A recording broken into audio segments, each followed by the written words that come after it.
Hello दोस्तों, welcome to study PCS channel. सभी दोस्तों को नमस्कार। तो चलिए आज का जो 25 अक्टूबर है 2025 इसके करंट अफेयर को स्टार्ट करते हैं। कुछ व्यस्तता आ जाती है जिसकी वजह से डेली बेसिस पे करंट अफेयर नहीं अपलोड हो जाता है, लेकिन आने वाले समय में जो जो इम्पोर्टेंट करंट अफेयर है उसको हम लोग कवर करेंगे आने वाले वीडियो में। तो चलते हैं।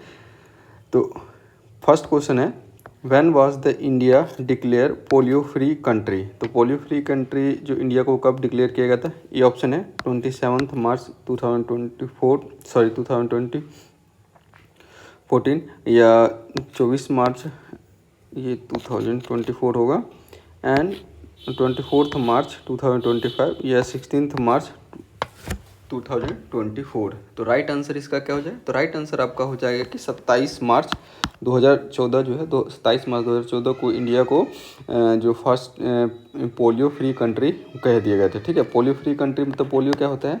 तो पोलियो एक वायरस के द्वारा होने वाला है जिसके अंदर जो हमारा जो नर्वस सिस्टम वगैरह है ये सब हो जाता है, और एक तरीके से बच्चों के कम उम्र के जो बच्चे होते हैं उस पर अटैक करता है, और ये जो पैरालिसिस टाइप का हो जाता है। बच्चे के जो सही से जो आर्म्स वगैरह होते हैं और होते वो जो बोन वगैरह होते हैं वो अच्छे से डेवलप नहीं होते, जिसकी वजह से वो पैरालाइज की स्थिति उनमें हो जाती है। ठीक है, तो ये है। तो इसका राइट आंसर हो जाएगा आपका ये जो पोलियो जो WHO के द्वारा कब किया था? तो 27 मार्च 2014 को इसको किसके द्वारा? तो वर्ल्ड हेल्थ ऑर्गेनाइजेशन WHO के द्वारा इसको फ्री किया गया था। वहीं अगर हम बात करें 27 मार्च, तो 27 मार्च क्या है? तो 27 मार्च को हम लोग हर क्या करते हैं, जैसे 16 मार्च जो है नेशनल वैक्सीन डे है। क्या हमारा नेशनल वैक्सीनेशन डे है? क्यों कि हम जो ओरल जो पोलियो वैक्सीन स्टार्ट किए थे कब से? तो 1995 से जो हम ओरल वैक्सीन स्टार्ट किए थे, तो इसी के डे के अवसर में हम हर जो 16 मार्च के दिन है वो हमें वैक्सीन डे के नाम से मनाते हैं। वहीं अगर 24 मार्च की अगर बात करें तो नो टोबैको डे हम हर साल कब मनाते हैं? तो 24 मार्च को मनाते हैं हम लोग नो टोबैको डे। इस साल का थीम क्या है? आप लोग कमेंट सेक्शन में बताइए कि इस साल का थीम क्या है, ये कमेंट सेक्शन में बताइए। ठीक है, तो 24 तारीख को हम लोग क्या मनाते हैं? तो हर साल 24 अक्टूबर को हम लोग पोलियो डे मनाते हैं। क्या पोलियो डे मनाते कब? तो 24 अक्टूबर को मनाते हैं। देखिए, पोलियो डे मनाए जाते हैं 24 अक्टूबर 2025। इस साल का थीम क्या है? Vaccinated today for a healthier tomorrow. क्या है? Vaccination today for a healthier tomorrow.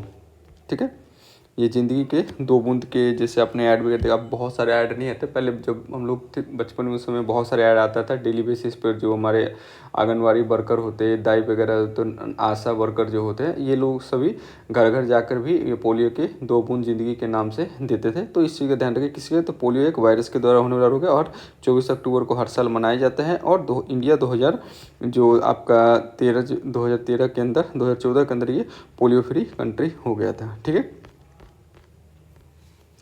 चलिए नेक्स्ट क्वेश्चन देखते हैं। तो प्राइम मिनिस्टर नरेंद्र मोदी हाल ही में उन्होंने जो भारत रत्न जो कर्पूरी ठाकुर है उनको ट्रिब्यूट दिया है। क्योंकि अभी हाल ही में ये आज जैसे अगर 24 अक्टूबर को ये बिहार के समस्तीपुर डिस्ट्रिक्ट में विजिट किए हैं। और समस्तीपुर डिस्ट्रिक्ट कैसे है? तो ये कर्पूरी ठाकुर जो थे इनसे रिलेटेड है। तो इनके बारे में पूछा कि कौन सा स्टेटमेंट करेक्ट है? तो ये ऑप्शन है, he was the first Dalit chief minister of Bihar. B option है, he introduce the policy for reservation of backward classes in Bihar.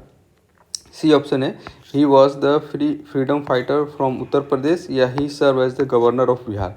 तो राइट आंसर इसका क्या हो जाएगा? तो ये माने जाते हैं कि जो रिजर्वेशन पॉलिसी जो है बिहार में पहली बार किनके द्वारा लाए थे? ओबीसी के लिए जो कैटेगरी लाए थे 27% रिजर्वेशन की जो बात कही गई, तो सबसे पहले बिहार में लाए थे किनके द्वारा? तो ये कर्पूरी ठाकुर के द्वारा लाया गया था। ठीक है, इन्हें हाल ही में 2025 के अंदर 2024 का भारत रत्न अवार्ड जो इनको दिया गया है। ठीक है, इन्होंने जो पॉलिसी रिजर्वेशन है उसको लॉन्च किया था बिहार के अंदर। 22 ये 2 बार बिहार के चीफ मिनिस्टर रहे हैं। कब कब? तो 22 दिसंबर 1970 से 2 जून 1971 तक। उसके बाद फिर से 24 जून 1970 से लेकर 21 अप्रैल 1979 तक ये 2 बार बिहार के चीफ मिनिस्टर रहे हैं। ठीक है। और ये अगर देखें तो ये सोशल जस्टिस के लिए जाने जाते थे और रिजर्वेशन फॉर बैकवर्ड क्लासेस के लिए भी इनको, ये मंडल कमीशन जो आया था जिसमें रिजर्वेशन की बात कही गई थी, तो उससे पहले ही बिहार में इन्होंने ओबीसी कैटेगरी के लोगों के लिए जो रिजर्वेशन पॉलिसी इम्प्लीमेंट कर दिया था जब ये चीफ मिनिस्टर थे। 2024 में इन्हें पोस्टमसली के मरणोपरांत इन्हें भारत रत्न सम्मान से सम्मानित किया गया है। ठीक है। अगर और देख ले कि जो भोला पासवान शास्त्री, तो ये क्यों लिए है, तो भोला पासवान शास्त्री को अगर ऐसा हम कह सकते हैं कि पहले चीफ मिनिस्टर थे जो शेड्यूल कास्ट से बिलोंग करते हैं, यानी दलित कम्युनिटी से जो थे पहले ये थे। 22 मार्च 1900 से लेके 19 जून 1968 तक रहे थे। फिर 22 जून 1969 से लेके 4 जुलाई 1969 तक रहे थे। फिर 2 जून 1971 से लेके 9 जनवरी 1972 तक ये और किस पार्टी से थे, तो ये कांग्रेस से बिलोंग करते थे।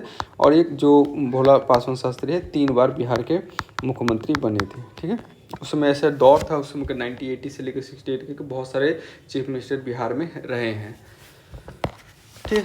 अब नेक्स्ट देखते हैं कि अगर हम जैसे गवर्नर की बात हुई थी, तो अगर हम गवर्नर की बात करें कि बिहार में, तो पहले गवर्नर्स कौन थे, तो जेम्स डेविड शिफ्टन थे। कौन? डेविड शिफ्टन थे। कब थे? तो 1 अप्रैल 1936 से 10 मार्च 1937 तक थे। उसके बाद जो है जो बिहार और उड़ीसा सेपरेट हो गए तो 1936 के बाद, तो फर्स्ट गवर्नर जो बिहार बने था, कौन बने थे, तो जयराम दास दौलत राम। तो दौलत राम जो है ये बिहार के पहले इंडिपेंडेंस गवर्नर थे। जब हमारा देश इंडिपेंडेंट हो गया था तो बिहार के ये गवर्नर पहले गवर्नर बने थे, जो कि 11 जनवरी 1948 तक ये रहते। और वहीं पे अगर हम बात करें जो एक 1920 के आसपास, 1920 के अंदर जो बिहार जो एक सेपरेट प्रोविंस बना था, तो सेंट्रल लेजिस्लेटिव में बाइकैमरलिज्म स्टार्ट किया गया था आपका, जैसे गवर्नमेंट ऑफ इंडिया एक्ट 1919 के अकॉर्डिंग बाइकैमरल की स्थापना की गई थी। तो इसके अकॉर्डिंग बिहार एक अलग प्रोविंस बना था। तो बिहार में उस समय कौन कौन था, तो आपका झारखंड भी था, उड़ीसा भी था। तो उस समय जो बिहार बना था, तो उस समय अगर देखिएगा तो यहाँ के जो लेफ्टिनेंट गवर्नर थे कौन थे, तो सत्येंद्र प्रसाद सिन्हा थे। क्या? सत्येंद्र प्रसाद एस सिन्हा जी थे, ये उस समय गवर्नर थे। ठीक है। गवर्नर ही कहेगा, लेफ्टिनेंट गवर्नर के पोस्ट पे वो थे। ठीक है। यहीं पे अगर देखें तो सीतामढ़ी, अभी जो समस्तीपुर में जो प्रधानमंत्री मोदी आए हैं, तो समस्तीपुर से देखिए कौन कौन से जिले टच करते हैं। तो आपका एक मुजफ्फरपुर हो गया, वैशाली हो गया, आपका पटना हो गया, बेगूसराय हो गया, इधर से आपका जो खगड़िया हो गया। ये डिस्ट्रिक्ट जो है 1 2 3 4 5 6, यानी 6 डिस्ट्रिक्ट से समस्तीपुर घिरा हुआ है। ठीक है। तो इस चीज़ को आप लोग मैप देखते रहिएगा कि ये क्या है, ये अपना नेपाल है। ठीक है। यहाँ उत्तर प्रदेश है और ये इधर आपका वेस्ट बंगाल हो जाएगा और ये हमारा झारखंड है। ठीक है। तो बताइए कितने जो नेपाल से कितने डिस्ट्रिक्ट शेयर बॉर्डर शेयर करते हैं, यूपी से कितने डिस्ट्रिक्ट बॉर्डर शेयर करते हैं, और वेस्ट बंगाल से कितने करते हैं और झारखंड से कितने करते हैं, तो आप लोग कमेंट सेक्शन में बताइएगा। और समस्तीपुर बताइए कि समस्तीपुर जो है कौन से डिवीज़न का, चलो मैं बताता हूँ समस्तीपुर कौन से डिवीज़न के अंदर आता है। तो दरभंगा डिवीज़न के अंदर ये आ जाता है। मधुबनी, दरभंगा और समस्तीपुर ये एक डिवीज़न है। ठीक है। जो 9 जो हमारे डिवीज़न है उसके अंदर ये आ जाता है।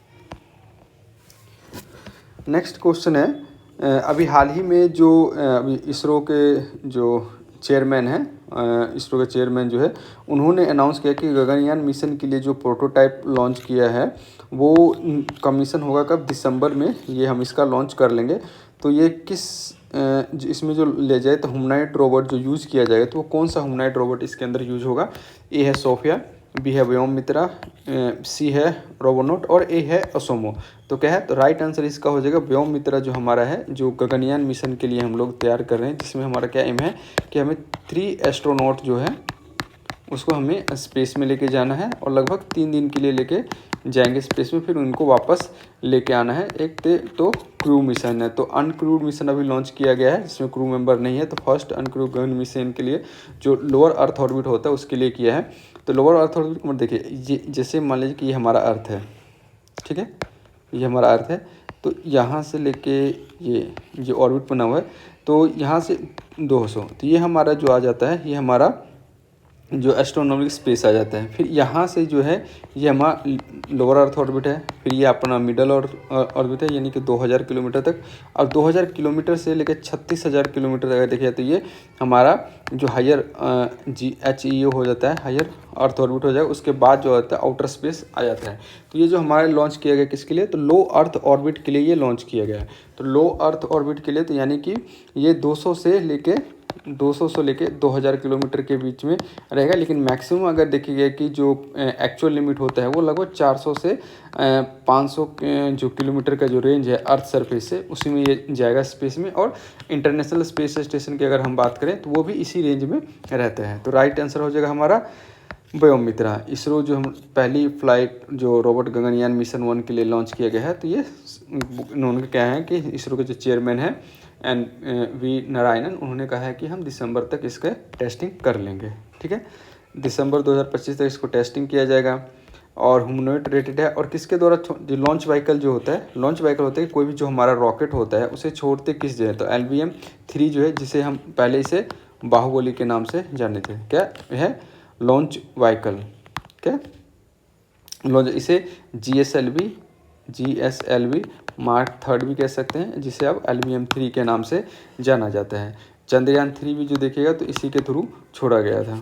ठीक है, ये और वापस जो आएगा तो जैसे एक क्रू मिशन रहेगा कि लॉन्च, जिससे आप रॉकेट देखेगा तो ये लगभग 3 से 4 स्टेज का रॉकेट इंजन रहता है। इसके अंदर जैसे बटा रहता है कैसे कैसे होगा। और ये इसका यहाँ पे पेलोड रहता है कि यहाँ पे जो क्रू मिशन जो भी भेजता है, ये इनके इंजन होते हैं सॉलिड लिक्विड। ये जो है यहाँ पे क्रायोजेनिक इंजन यूज करते हैं हम। LVM-3 में जो है क्रायोजेनिक है। फिर आके न्यू जनरेशन NGL भी आएगा, new generation launch vehicle. New generation LVM जो है ये अभी कब है, ये आपके देखिएगा तो ये अंडर डेवलपमेंट स्टेट में है, जिसके अंदर कि हम लोग क्या करेंगे, यहाँ के तीनों स्टेज में हम सेमी क्रायोजेनिक इंजन का यूज़ करेंगे ताकि ज़्यादा से ज़्यादा पेलोड कैपेसिटी बढ़ा सके। अभी जो हमारा पेलोड कैपेसिटी है लाइक 4 टन तक है, यानी कि 4,000 kg तक के हम को भेज सकते हैं। ठीक है, तो ये LVM-3 रॉकेट के द्वारा छोड़ा जाएगा।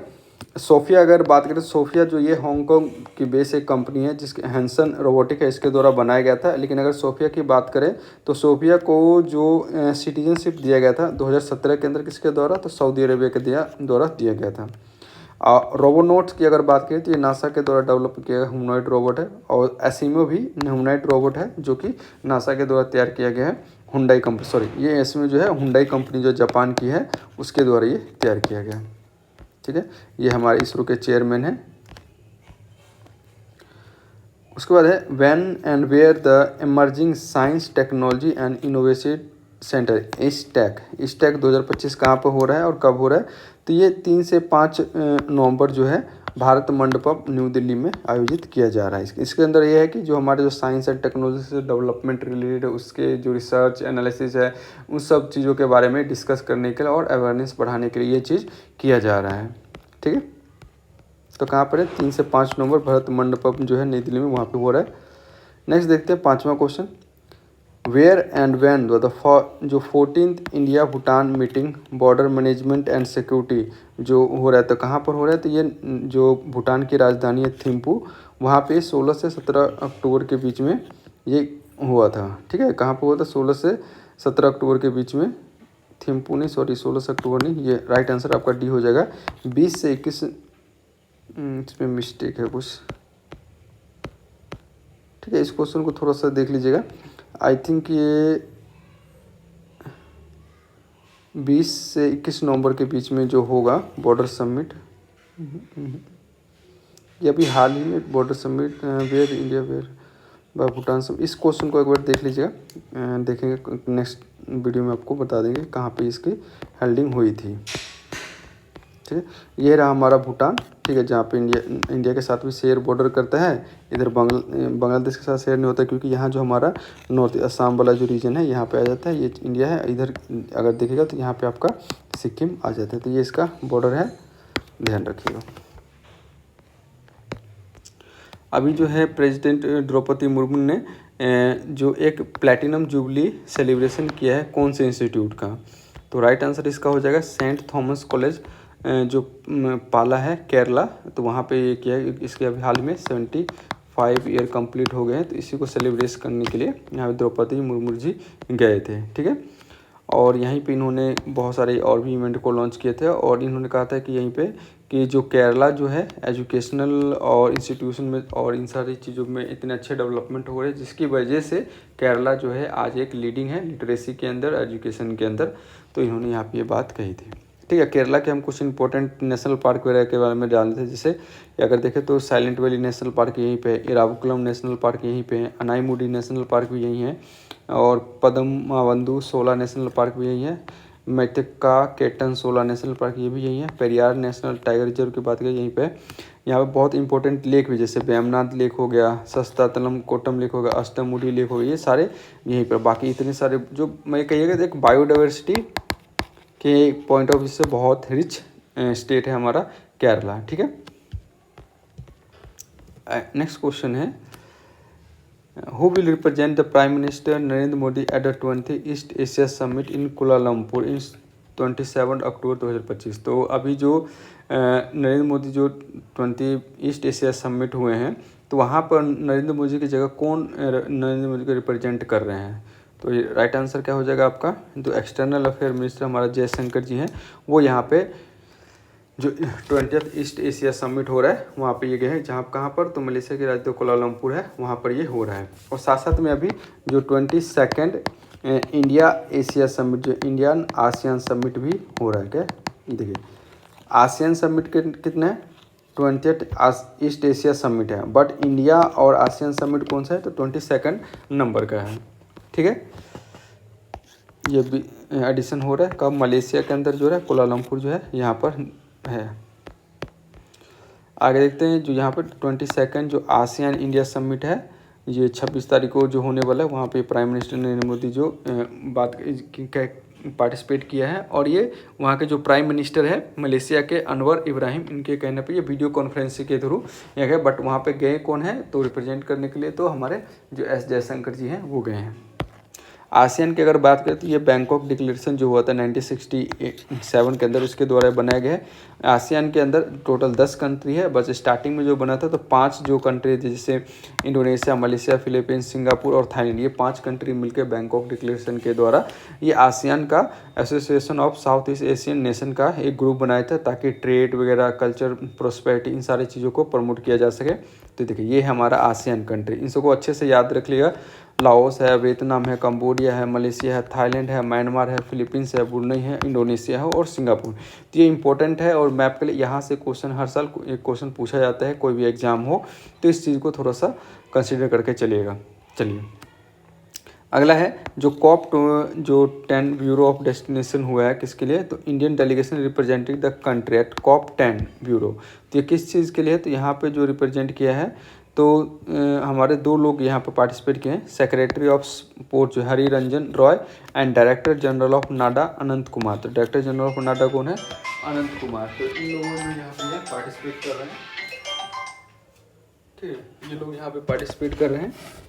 ठीक है, तो आंसर हो गया Hari Ranjan Roy and director general of NADA Anant Kumar.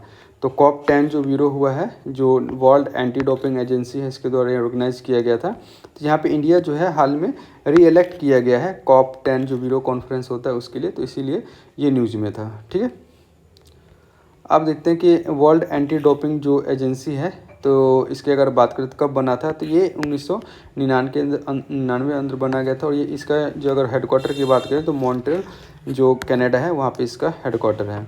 और वहीं इंडियन जो नाडा है, नेशनल एंटी डोपिंग एजेंसी जो है, यहाँ पे क्या होता है कि जो स्पोर्ट्स वगैरह में जो होते हैं एथिकल बिहेवियर हो, जो कोई जो ड्रग्स वगैरह इन सारी चीज़ों का यूज़ ना करे, ताकि एक प्रोफेशनल वे में, एथिकल वे में जो स्पोर्ट्स गेम वगैरह खेला जाए, इसी को कंट्रोल करने के लिए ऐसा चीज़ ये एजेंसी बनाया गया है। तो ये इंडिया में 2005 में बनाया गया था। और ये जो सोसाइटी रजिस्ट्रेशन एक्ट है 1860, इसके अकॉर्डिंग ये बनाया गया था। यहाँ अगर ये कंपनी एक्ट तो नहीं, कंपनी एक्ट नहीं, सोसाइटी रजिस्ट्रेशन एक्ट 1860 जो इसके द्वारा ये बनाया गया था। और एंटी डोपिंग एक्ट 2005 में इनको स्टैट्यूटरी स्टेटस का, यानी लीगल अथॉरिटी का दर्जा जो दे दिया गया है। तो बाकी मिलते हैं हम लोग नेक्स्ट वीडियो में, तब तक के लिए जय हिंद, थैंक यू सो